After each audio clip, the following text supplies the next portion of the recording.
rules the Klingons? 11 Chancellors in Star Trek explained. Few Star Trek races have commanded as much intrigue as the Klingons. From their first appearance in the original series to their sprawling arcs across the Next Generation, Deep Space Nine, and beyond, Klingon politics have always reflected a warrior culture defined by honor, betrayal, and power struggles. Central to that culture is the office of Chancellor of the Klingon High Council, the figure who rules not just through might but by navigating the fragile alliances and endless rivalries of Klingon houses. Over the decades, Star Trek has introduced audiences to numerous Klingon chancellors, each leaving their mark on both the Empire and the wider Federation-Klingon relationship. Here are the 11 chancellors who define the Klingon Empire. 1. Chancellor K'Tal. Introduced in Star Trek. The Next Generation's Sins of the Father. K'Tal was a senior official in the Klingon High Council who presided over the discommendation of Worf. Though not the most prominent chancellor, K'Tal's role showed how much weight the position carried.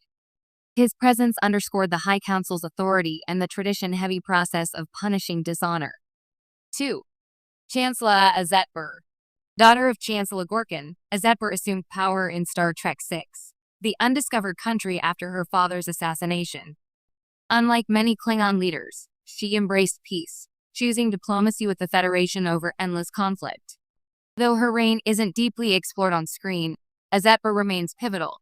She helped lay the groundwork for the Khitomer Accords, reshaping the Empire's future. 3. Chancellor Gorkin. A visionary leader, Gorkin dreamed of peace between the Klingons and the Federation.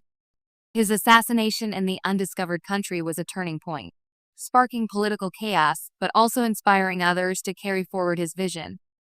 Gorkin's death became a symbol of how fragile peace could be in Klingon politics. 4. Chancellor Lorik novels and extended lore. While not on-screen canon, Lorik was referenced in Star Trek's extended universe as a powerful but traditional Klingon leader who resisted reforms. Including him here shows how many figures, both canonical and in secondary sources, shaped the perception of Klingon rulership. His strict adherence to warrior tradition made him a counterpoint to the peace seekers. 5. Chancellor Kompek. A long-serving chancellor, Kompek's tenure was marked by compromise and corruption. He appeared in TNG episodes Reunion and Sins of the Father. By the end of his rule, Kompek was poisoned, symbolizing how treachery often defined Klingon succession. His inability to control Duras and Gowron's rivalry set the stage for civil war. 6. Chancellor Duras' brief claimant. The Duras family was one of the most infamous Klingon houses, and though Duras himself never became chancellor, his claim and his family's influence nearly destabilized the Empire. In Reunion, his assassination of Keller and his feud with Worf painted him as one of the most dishonorable Klingons, but his ambitions shaped the chancellorship's succession. 7. Chancellor Gowron. Perhaps the most famous Klingon chancellor in Star Trek, Gowron rose from obscurity to power in TNG's Reunion and remained chancellor through much of Deep Space Nine. Known for his piercing eyes and theatrical presence, Gowron embodied Klingon politics. Charismatic yet manipulative, a man who balanced honor with ambition. His reign oversaw the Klingon Federation alliance, the Dominion War, and his eventual downfall at Worf's hands. 8. Chancellor Toril Duras' son.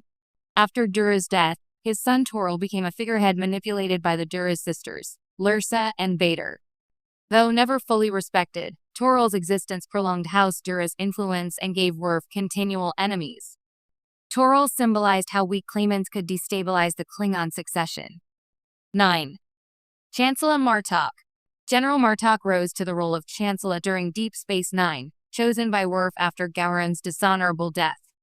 Martok was the rare Klingon leader defined by humility, bravery, and genuine honor.